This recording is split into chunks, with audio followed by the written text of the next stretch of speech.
Hello everyone. आज शीतल academy दिंडोरीचा विद्यार्थी त्याचा शीतल अकॅडमी बद्दलचा एक्सपिरियन्स सांगत आहे. चला बघूया.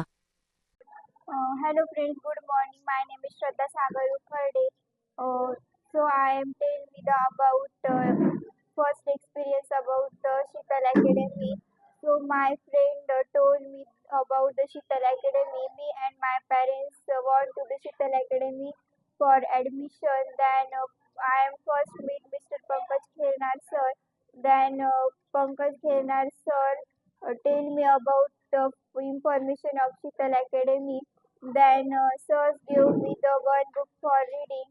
Then decide the in which section. I am sit in basic section. Basic section teach me the phonics and reading practice. Then after sirs told me the sit in theory section. Theory section teach me the tense, helping verb, active voice, passive voice. Then one number grammar book for solving. Then I am one number grammar book for solving in 4 months completely. In that, sir told me the theory speaking section in six. Then speaking section teach me the reading practice, subject writing, public speaking. Then I am now speaking English. Thank you.